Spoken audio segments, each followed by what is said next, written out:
Just promo గురించి మాత్రమే కాకుండా ఎవరిని నామినేట్ చేశారు, ఎవరెవరు నామినేషన్స్లోకి వచ్చారు, ఇలా మొత్తం డీటెయిల్గా అయితే డిస్కస్ చేసుకుందాం ఇదే వీడియోలో.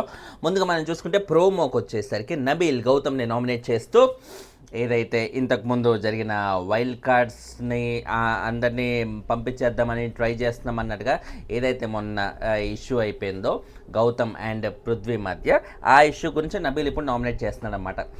ఈయన పృథ్వీ దగ్గర ఈయన వకాలతా పుచ్చుకొని మాట్లాడుతున్నా. సో పృథ్వీ కింద పాలేరులాగా అయిపోయిందా నబీలు? ఆయనకంత ఒక సొంత స్టాండ్, సొంత రీజన్ అన్నట్టుగా ఉండదా? మొన్న ఫ్యామిలీ వీక్లో నిఖిల్కి ఏం చెప్పారు, ఒరే నాన్న నీకేమన్నా నామినేషన్ పాయింట్ ఉంటే, నీ పర్సనల్ పాయింట్ ఉంటే చెప్పు, వేరే వాళ్ళ పాయింట్ తీసుకొచ్చి నువ్వు చెప్పకన్నట్టుగా వాళ్ళ గౌతమ్ అంటున్నా నిఖిల్ వాళ్ళ మదర్ వచ్చి ఆయనకు చెప్పారు. స్టేజ్ మీదకి నిఖిల్ తరపున వచ్చే వాళ్ళు కూడా అదే చెప్పారు, నీకేమైనా రీజన్ ఉంటే నీ పాయింట్ గురించి చెప్పు అని కదా. సో ఇప్పుడు నబీల్ ఏం చేస్తున్నాడు, ఆయన పాయింట్ చెప్తున్నాడు. పృథ్వీకి హర్ట్ అయిన పాయింట్, పృథ్వీని ఉద్దేశించి మాత్రమే చెప్పిన పాయింట్. ఇప్పుడు గౌతమ్ ఏం మెన్షన్ చేశాడు, ఓజీస్ ఇలా పంపించేద్దాం అనుకుంటున్నారు అన్నట్టుగా ఆయన అన్నా కూడా ఆయన స్పెసిఫై చేసింది ఎవరిని ఓజీస్లో? పృథ్వీ, నిఖిల్, యష్మి, ప్రేరణ, వీళ్ళ నలుగురిని మెన్షన్ చేశాడు. ఇంకా చెప్పాలంటే ప్రేరణను కూడా కాదు, వీళ్ళ ముగ్గురిని అయితే చాలా టైట్గా మెన్షన్ చేశారు. ఇలా మెన్షన్ చేసినప్పుడు నబీల్కి ఏం బాధ మధ్యలో? నబీల్ ఏమంటాడు, ఆబ్వియస్లీ అవును ఇప్పుడు నేను కూడా ఓజీ కాబట్టి నేను ఇప్పుడు ఇన్వాల్వ్ అవుతున్నా అన్నట్టుగా అంటాడు. బట్ ఓజీస్లో నిన్ను ఎవడూ అనలేదు బాబాయ్, అండ్ నువ్వు గ్రూప్ గేమ్ ఆడుతున్నామని కూడా ఎవరు ఎక్కడా పాయింట్అవుట్ చేయలేదు. నువ్వు గ్రూప్ గేమ్ ఆడొద్దు అని వాళ్ళకి చెప్పాక వాళ్ళు ఆపారో లేదో పక్కన పెడితే నువ్వు మొదలు పెట్టావు ఫస్ట్. ఈయన మొదలుపెట్టాడు. ఏంటో ఈయనకు సడన్గా ఎక్కడ లేని ఆవేశం పొడుచుకొస్తుంది, ఎక్కడ లేని యాటిట్యూడ్, స్వాగు అంతా వచ్చేస్తుంది. జనాలు ఏదైతే నెగిటివ్ అనుకుంటారో ఆ నెగిటివ్ నేను ఇప్పటి నుంచి ట్రై చేస్తా, ఎలా ఉంటుందో చూద్దాం ఆ రుచి. ఇన్ని రోజులు నేను చాలా సేఫ్ ఆడుతున్నా, సైలెంట్గా ఉన్నా అనుకుంటున్నాను కదా, ఇప్పుడు నేను సైలెన్స్ పూర్తిగా పక్కన పడేసి నా స్వాగ్ చూపిస్తా, ఆ స్వాగ్ నెగిటివ్ అయినా పర్లేదు అన్నట్టుగా ఏదో డిసైడ్ చేసుకొని వచ్చినట్టుగా ఉందన్నమాట ఇవన్నీ చేస్తుంటే. చాలా చిరాగ్గా అనిపిస్తుంది నబీల్ విషయంలో. నబీల్ బేసిక్గా టైటిల్ రేస్లో ఉండాల్సిన క్యాండిడేట్. ఒకప్పుడు ఆయనకు ఉండే ఓటింగ్ ఆ రేంజ్లో ఉండేది, నిఖిల్ వర్సెస్ నబీల్ అన్నట్టుగా స్ట్రాంగ్గా సాగేది. మధ్యలో వైల్డ్ కార్డ్స్ ఎప్పుడైతే ఎంటర్ అయ్యారో టోటల్గా గేమ్ అంతా నాకిపోయింది. అండ్ ఈలోపు వైల్డ్ కార్డ్స్ నుంచి గౌతమ్ టైటిల్ రేస్లోకి వచ్చేసరికి గౌతమ్ వర్సెస్ నిఖిలే అయిపోయింది మొత్తం సీజన్ అంతా. వాళ్ళిద్దరిలోనే ఇప్పటి వరకు కూడా విన్నర్ ఉంటాడని క్లియర్గా మనం చెప్పుకుంటున్నాం. Nabeel is completely out of title వేసినట్టుగా క్లియర్గా చెప్తున్నాం. ఇలాంటి స్టేజ్ ఆఫ్ గేమ్లో టైటిల్ రేస్ నుంచి కంప్లీట్గా దిగిపోయాడు. ఓన్లీ టాప్ 5లో మాత్రమే ఉండే అవకాశం ఉంది అని అనుకుంటున్న టైంలో ఈ కుర్రోడి వరుస చూస్తుంటే టాప్ 5లో కూడా ఇక కష్టమేమో ఇలాంటి యాటిట్యూడ్తో అన్నట్టుగా అయితే అనిపిస్తుంది అన్నమాట. పృథ్వీ అది కూడా ఎటువంటి ఓటింగ్ లేని కంటెస్టెంట్, ఎన్నిసార్లు నామినేషన్స్లోకి వచ్చిన డేంజర్ జోన్లో ఉండే కంటెస్టెంట్. మొన్న ఫ్యామిలీ వీక్ కూడా ఒకరు తప్ప ఏ ఒక్కరు ఆయన టాప్ 5లో కన్సిడర్ చేయని కంటెస్టెంట్. అలాంటి కంటెస్టెంట్కి ఇప్పుడు ఈయన పాలేరులాగా వెనక ఉంటూ అసిస్టెంట్ లాగా పనిచేస్తూ ఆయనకేదో హర్ట్ అయిన పాయింట్ని ఈయన తీసుకొచ్చి నామినేట్ చేయడం అనేది చాలా సిల్లీగా అనిపిస్తుంది. సో ఈ స్టేజ్ ఆఫ్ గేమ్లో ఆల్రెడీ నబీల్ చాలా ముందుకెళ్ళాలి ఖచ్చితంగా. ఆయన ఒక మంచి టాప్ 5లో ఒక మంచి పొజిషన్ ఆయనకు దక్కాలి అని చాలా ఎదురు చూస్తున్న టైంలో, దగ్గరలో ఉన్న టైంలో ఇలాంటి నామినేషన్ చేయడం అనేది అట్మోస్ట్ సిల్లీ. యాక్చువల్లీ నిన్న లైవ్లో ఏం చెప్తున్నాడంటే ప్రేరణతో చెప్తాడు అనమాట, అసలు కాదు బేసిక్గా నా నామినేషన్స్లో ఫైర్ లేదు, సేఫ్ ఆడుతున్నా అది ఇది అన్నట్టుగా అంటున్నారు కదా, ఇప్పటి నుంచి నా ఫైర్ ఏంటో చూపిస్తా. ఇప్పుడు నేను ఎంతమంది ఇప్పుడు హౌస్లో ఉన్న అందరి మీద నాకు పాయింట్స్ ఉన్నాయి, అందరి మీద కూడా నేను నామినేట్ చేసే అవకాశం ఉంది. ప్రతి ఒక్కరిని నామినేట్ చేస్తూ కూడా అది సిల్లీ పాయింట్ అయినా సరే నేను ఫైర్ చూపిస్తా అన్నట్టుగా అయితే అంటున్నాను అనమాట. సిల్లీ పాయింట్ అయితే ఫైర్ చూపించడం ఏంటి? ఫైర్ చూపించాల్సిన టైంలో చూపించాలి బాబాయ్. పాయింట్కి ఆ నెసెసిటీ ఉన్నప్పుడు చూపిస్తే ఒక అర్థం పర్థం ఉంటుంది, అంతేగాని ఎలా పడితే అలా ఎలా అవుతుంది చెప్పండి. ఇప్పుడు ఎలా చెప్పాలి ఎగ్జాంపుల్, ఇప్పుడు ప్రాపర్ ఎగ్జాంపుల్ రావట్లేదు. ఏదైనా పెద్ద యాక్షన్ హీరో చేయాల్సిన సినిమాని చాలా చిన్న ఒక క్లాస్ హీరో చేస్తే ఎలా ఉంటుందో, ఇప్పుడు నబీల్ కూడా సిల్లీ పాయింట్ని తీసుకొచ్చి దాన్ని ఎలివేట్ చేసి ఫైర్ చూపిస్తే కూడా అలాగే ఉంటుంది అనమాట.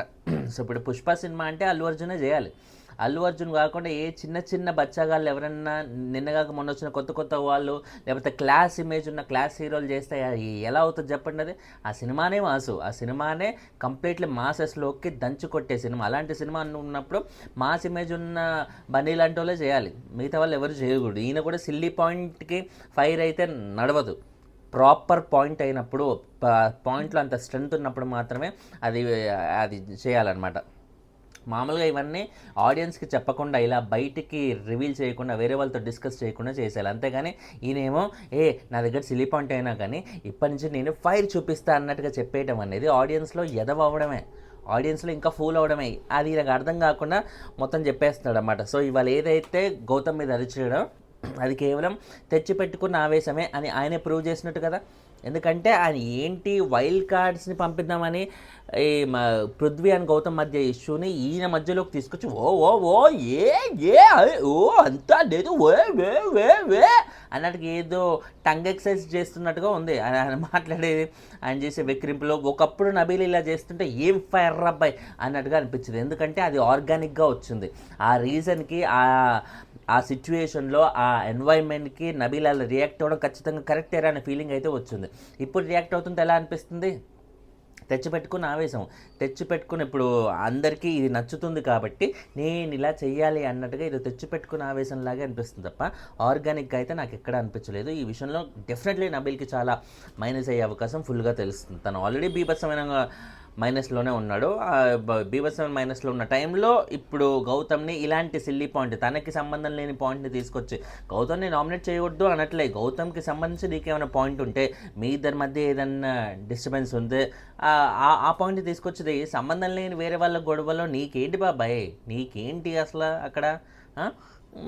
తర్వాత పృథ్వీ అవినాష్ని నామినేట్ చేస్తూ ఏదైతే రోహిణి విష్ణు ఇష్యూలో ఈయన ఇన్వాల్వ్ అవ్వకుండా సైడ్కి వచ్చేసాడన్నట్టుగా మొన్న వీకెండ్ ఎపిసోడ్లో చెప్పాడు కదా, ఆ పాయింట్ తీసుకొచ్చి నామినేట్ చేస్తున్నాడు అనమాట.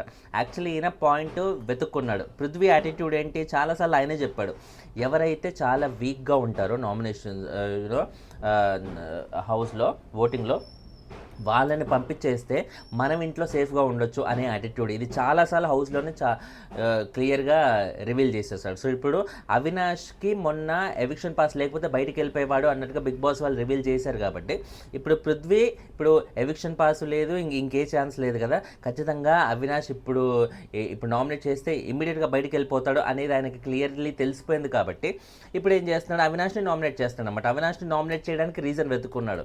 రీజన్ ఉంది కాబట్టి అవినాష్ని నామినేట్ చేయట్లే. ఈయనకి బేసిక్గా ఎంతసేపు రాయల్స్ మీదే కన్ను, వాళ్ళలో ఏదో ఎవరొక్కరిని పిక్ చేసుకొని నామినేట్ చేయాలి, మన వాళ్ళు మాత్రం మొత్తం అందరూ సేఫ్ ఉండాలి అనే యాటిట్యూడే. సో రాయల్స్ మీద కన్ను, అందులోనూ అవినాష్ మొన్నటికి మొన్న ఈజీగా వెళ్ళిపోవాల్సిన వాడు సేవ్ అయ్యాడు కాబట్టి ఈజీగా ఈయన నామినేట్ చేస్తే మాత్రం డౌట్ లేకుండా బయటికి వెళ్ళిపోతాడు, అప్పుడు నేను హౌస్లో సేఫ్ ఉండొచ్చు. ఇదే స్ట్రాటజీ లాస్ట్ సీజన్లో టేస్టీ తేజ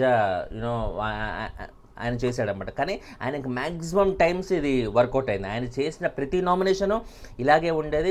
ఆయన ఇట్లా ఎయిమ్ చేసిన కంటెస్టెంట్ డౌట్ లేకుండా బయటకు వెళ్ళిపోయేవాళ్ళు. దాదాపు 6-7 వీక్స్ వరకు ఈయన ఎవరిని నామినేట్ చేస్తే వాళ్ళు కంటిన్యూస్గా వెళ్ళిపోతూనే ఉన్నారు.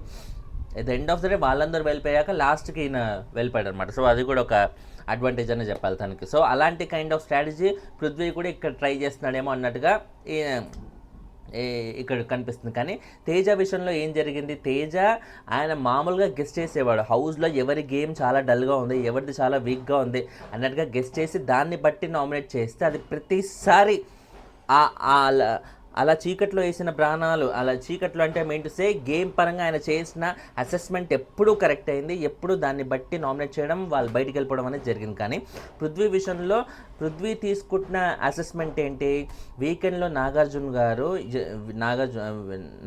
అంటే main to say Bigg Boss వాళ్ళు ఎవరైతే బయటికి వెళ్ళిపోయే వాళ్ళు ఉన్నారో బాటమ్ 2లో పార్టిసిపేట్ చేస్తున్నారు కదా, బాటమ్ 2లో పార్టిసిపేట్ చేసిన ప్రతి ఒక్కరిని తీసుకొచ్చి ఈయన నామినేట్ చేసుకుంటూ కూర్చున్నాడు అనమాట. ఇది చాలాసార్లు జరిగింది, ఇప్పుడు కూడా మళ్ళీ జరుగుతుంది. సో ఇప్పుడు బాటమ్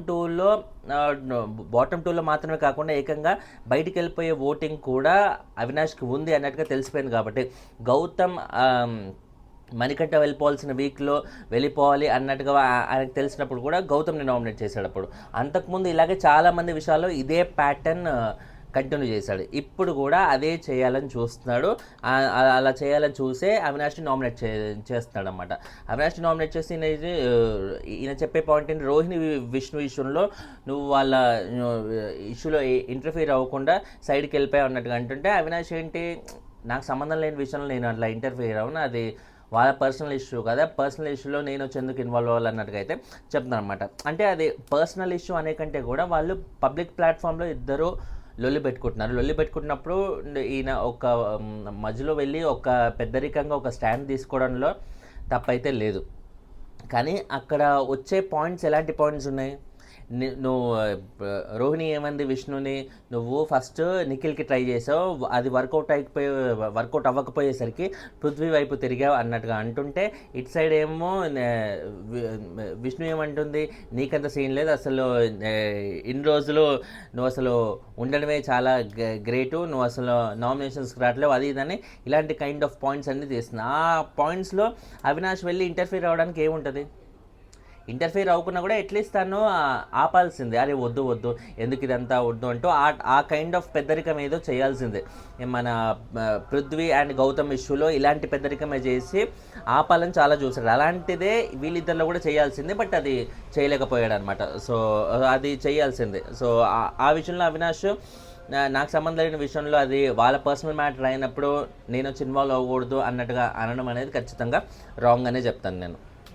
సో ఇంకోటి ఏంటి, నువ్వు ఓన్లీ ఎంటర్టైన్మెంట్ మాత్రమే ఇస్తున్నావు, ఇంకేం లేదు అన్నట్టుగా అంటుంటే, బిగ్ బాస్ అంటే ఏంటంటే బిగ్ బాస్ అంటే ఎంటర్టైన్మెంట్ అన్నట్టుగా పృథ్వీ అంటాడు. సాలిడ్గా దొరికిపోయాడు, మరి నేను ఇచ్చేది కూడా అదే కదా, నేను బిగ్ బాస్ కంటెస్టెంట్గా ఏమి ఇవ్వాలో అది నేను ఇస్తున్నట్టే కదా అన్నట్టుగా అవినాష్ అక్కడ లాక్ చేసి పడేశాడు పృథ్వీని, క్లియర్గా దొరికిపోయాడు అనమాట. సో బేసిక్గా ఓన్లీ ఎంటర్టైన్మెంట్ ఇచ్చేటట్టు 2 times మెగా చీఫ్ ఎలా అవుతాను నేను, గేమ్ ఆడింది గేమ్ నాది ఏమాత్రం లేదు, 2 times మెగా చీఫ్ ఎలా, 2 times మెగా చీఫ్ ఏమి హౌస్ మేట్స్ డెసిషన్ మేరంగానో లేకపోతే అద్దెగుడ్లో అలా అయిన సందర్భాలు అయితే లేవు కదా, టాస్క్లు ఆడి గెలిచే కదా తను అయ్యింది. తనతో పాటు ఈయన కూడా ఆడాడు కదా, మరి ఈయన ఎందుకు గెలవలేదు, గేమ్ లేని 2 times మెగా చీఫ్ అయ్యాడా, అదే క్వశ్చన్ చేశాడు అవినాష్ కూడా. నేను 2 times మెగా చీఫ్ అయ్యాను, నువ్వు అయ్యావా? మామూలుగా అవినాష్ అయితే ఇలా ఒకరిని ఎత్తి పొడిచి వాళ్ళని తగ్గించాలనే ఉద్దేశం ఉండదు. కానీ పృథ్వీ ఏమన్నాడు, నువ్వు వెళ్ళిపోవాల్సినోడివి, నబీల్ తన ఎవిక్షన్ పాస్ యూజ్ చేయడం వల్ల నువ్వు ఉన్నావు అన్నట్టుగా. అయితే ఇలాంటి కైండ్ ఆఫ్ పాయింట్స్ తీస్తుంటే మనుషులకు ఎలా ఉంటుంది మాస్టర్, కావాలని వాడిని తక్కువ చేయాలనే ఉద్దేశంతో వాళ్ళ వల్ల నువ్వు ఉన్నావు, నీకంత సీన్ లేదు అన్నట్టుగా అంటుంటే మనసుకి ఎంత హర్ట్ అవుతుంది. ఎమోషనల్గా మనుషుల్ని డౌన్ చేసే కైండ్ ఆఫ్ యాటిట్యూడ్ ముందు నుంచి పృథ్వీది ఇదే. ప్రతి ఒక్కరిలో ఇలాగే వాళ్ళ ఎమోషన్ మీద కొట్టి వాళ్ళ వాళ్ళ దీని మీద కొట్టి బతికేస్తాడు హౌస్లో. సో చెప్తుంటే లక్ వల్ల గెలిచే వాళ్ళు ఇంట్లో ఉండడం నాకు ఇష్టం లేదు అన్నట్టుగా అయితే అంటాడు అనమాట. మరి నువ్వు దేనివల్ల గెలుస్తున్నావు, నువ్వు నీ ఈ రౌడీ యాటిట్యూడ్ వల్ల, కళ్ళు కాంపౌండ్ దగ్గర లుంగీలు ఎగదోపుకొని ఆడే ఆ యాటిట్యూడ్ వల్ల, అలాంటి కంటెంట్ ఇవ్వడం వల్ల బిగ్ బాస్కి బాగా వర్కౌట్ అవుతుంది, టీఆర్పీ జనరేట్ అవుతుంది. కాబట్టి ఇలాంటి వాడు ఉంటేనే మా షో రన్ అవుతుందని వీళ్ళు అనుకొని అలా నువ్వు ఉంటావు. అంతేగా నువ్వు పెద్ద వీరోచితమైన పోరాట యోధుడు అని, ఎన్నిసార్లు నువ్వు నామినేట్ చేస్తుంటే జనాలు నేను సేవ్ చేస్తున్నారని అనే ఆ బ్లైండ్ దాంట్లో నువ్వు ఉండిపోకు బాబాయ్, నీకు అంత సీన్ లేదు. ఎన్నిసార్లు నామినేట్ రావడం గొప్ప కాదు, ప్రతిసారి నామినేషన్కి వచ్చినా కూడా ఓటింగ్ ఎప్పటికప్పుడు పెంచుకుంటూ ముందుకెళ్ళడం అనేది అది గ్రేటు. అది ఏమైనా జరుగుతుందా నీ విషయంలో, జరగట్లేదు, అది నువ్వు తెలుసుకోవాలి ఇదంతా. దాని తర్వాత నబీల్ షీల్డ్ వల్ల నువ్వు అయ్యావంటే నబీల్ని అవినాష్ వెళ్ళి ఏమన్నా అడిగాడా, నాకే యూజ్ చేయన్నట్టుగా ఏమన్నా అడిగాడా? నబీల్ యూజ్ చేశాడు అది, దానికి ఈయనకేమవుతుంది, ఈయన బాగా ఇట్లా ఆ రోజే ముఖం మార్చాడులే. ఎవరు పృథ్వీ ప్రేరణ డౌట్ లేకుండా క్లియర్గా వాళ్ళ ఫేసుల్లోనే తెలిసిపోయింది నా కొల్లు, అమ్మా ఈయన కొడుకు బయటకు పోయేటోడు ఇప్పుడు సేవ్ అయిపోయాడు రా అని. దేనికి ఒక మనిషి మీద అంతా ఇది, మనిషిని ఎట్లాగైనా బయటికి పంపించాలి, వాళ్ళకున్న అవకాశాలన్నీ పోడగొట్టాలి, ఎమోషనల్గా ఆ మనిషిని డౌన్ చేయాలంటూ ఈ కైండ్ ఆఫ్ వర్స్ట్ నేచర్ అనేది చాలా టాక్సిక్. నేను అదే చెప్తున్నాను కదా, అవినాష్, రోహిణి, తేజ వీళ్ళు గ్రూప్గా గ్రూప్ ఆడుతున్నా కూడా వీళ్ళ గ్రూప్ గేమ్ ఇంత టాక్సిక్గా అనిపిస్తుంది మాస్టర్. పక్కన వాళ్ళని ఎమోషనల్గా డౌన్ చేయాలని వాళ్ళ అవకాశాలని పోగొట్టాలని వాళ్ళ నెట్టి పరిస్థితులు దగ్గర తీయొద్దని ఈ కైండ్ ఆఫ్ టాక్సిక్ రిలేషన్ లాగా అనిపిస్తుంది వాళ్ళది. అందుకే వాళ్ళది గ్రూప్ గేమ్ అని ఎప్పుడూ అనిపించదు నాకే కదా ఎవరికి అనిపించదు. అందుకే ప్రతి ఒక్కరు గ్రూప్ గేమ్ అంటే వీళ్ళనే పాయింట్అవుట్ చేస్తారు, కానీ ఈ స్టూవర్ట్ పురాన్ దొంగలనే పాయింట్అవుట్ చేస్తారు, కానీ ఈ తేజ అవినాష్ గ్రూప్ని ఎవరైనా పాయింట్అవుట్ చేస్తారా? చేయరు. Because it's not toxic. అది చాలా healthy way of relation. 5th సీజన్లో సన్నీ, మానస్, కాజల్ వాళ్ళ రిలేషన్ ఎంత ప్యూర్గా నాన్ టాక్సిక్గా ఉండేదో వీళ్ళ రిలేషన్ కూడా అలాంటి కైండ్ ఆఫ్ ప్యూర్ రిలేషనే. దానివల్ల ఎవరికి ఎటువంటి చెడు జరగట్లేదు, ఎవరికి ఎటువంటి అపాయం అనేది జరగట్లేదు, కాబట్టి అది గ్రూప్ గేమ్ అని ఎవరు అనుకోవట్లేదు. అదంతా హైలైట్ కూడా కావట్లేదు ఆ పాయింట్. అండ్ ఇంకోటి ఫైనల్గా చూసుకుంటే ప్రోమో తర్వాత ఎవరిని నామినేట్ చేస్తారంటే ఫస్ట్ తేజ, విష్ణు అండ్ పృథ్వీని విష్ణుకి 5 నామినేషన్స్ పడ్డాయి. తేజ, అవినాష్, రోహిణి, నబీల్, ప్రేరణ వీళ్ళ 5గురు విష్ణుని నామినేట్ చేశారు. ఆఫ్ కోర్స్ అండ్ వీళ్ళతో పాటు తేజ నామినేట్ చేసిన ఇంకో పర్సన్ చెప్తాను, నేను సీరియల్గా చెప్తాను ఆగండి. విష్ణుని 5 మంది నామినేట్ చేశారు master. Teja, Avinash, Rohini, Nabeel, Prerana. Okay. And గౌతమ్ని 3, నబీల్, ప్రేరణ అండ్ పృథ్వీ. అండ్ పృథ్వీని 2, తేజ అండ్ అవినాష్. అండ్ ఫైనల్గా ప్రేరణని కూడా 3, గౌతమ్, నిఖిల్ అండ్ విష్ణు. సో ఇంకా సింగిల్ ఓట్స్ పడిన వాళ్ళు అంటే నిఖిల్, నబీల్ అండ్ తేజ వీళ్ళ 3కి మాత్రమే సింగిల్ ఓట్ పడింది, కాబట్టి వీళ్ళ 3 సింగిల్ ఓటే ఉంది కాబట్టి నామినేషన్స్లోకి తీసుకొస్తారా లేదా అనేది ప్రస్తుతానికి సస్పెన్స్ లాగా ఉండే. అఫీషియల్ నామినేషన్ లిస్ట్ ఆ లీక్ అనేది ఇంకా రాలేదు, కానీ ఖచ్చితంగా నామినేషన్స్లో ఉండే వాళ్ళైతే గౌతమ్, విష్ణు, ప్రేరణ అండ్ పృథ్వీ వీళ్ళ 4 డౌట్ లేకుండా నామినేషన్స్లో ఉంటారు. ఎందుకంటే వీళ్ళ 4కి 2 కంటే ఎక్కువ నామినేషన్స్ క్లియర్గా ఉన్నాయి కాబట్టి. అండ్ ఇవాళ గొడవలకి సంబంధించి గౌతమ్తో నబీల్కి, ప్రేరణకి, నిఖిల్కి 3కి సాలిడ్గా గొడవ పడింది అన్నట్టుగా లీక్ అయితే వచ్చేసింది అనమాట.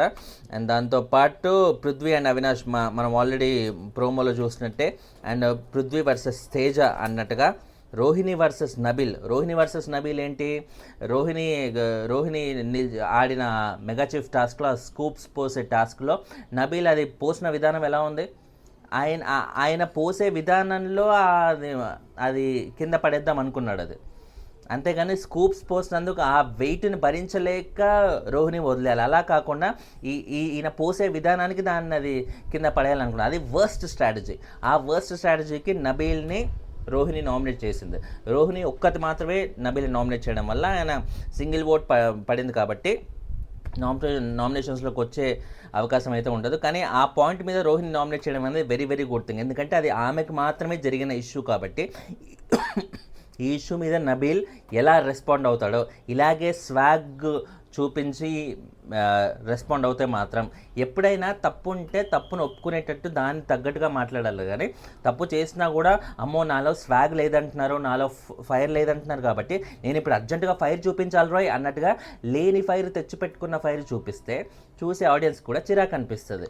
అది వాళ్ళ ఫైర్ అనుకోరు, వీళ్ళు ఒక ఫైర్ తీసుకొని వెళ్ళి ఆయనని కాల్చాలనిపిస్తుంది అన్నమాట. ఆ కైండ్ ఆఫ్ వేలో ఇరిటేటింగ్గా నబీల్ అయితే బిహేవ్ చేస్తున్నాడు. Is completely gone. టైటిల్ రేస్లో లేడు, 3rd పొజిషన్లోనే ఉంటాడా లేకపోతే 4th 5th పడిపోతాడని చూడాలన్నమాట. అండ్ తర్వాత చూసుకుంటే ఓవరాల్గా అదే మాస్టర్ మొత్తానికి వచ్చిన నామినేషన్ లిస్ట్ ఇదే అండ్ జరిగిన నామినేషన్ ప్రోమో ఇదే. మీకు ఏమనిపించింది కింద కమెంట్ చేయండి, ఛానల్ని సబ్స్క్రైబ్ చేసుకోండి. లైకులు కొడుతూ ఉంటే వీడియోలు ఎక్కువ మంది కనపడతాయి, దయచేసి లైకులు మిస్ చేయకండి, మై సిన్సియర్ రిక్వెస్ట్. బాయ్.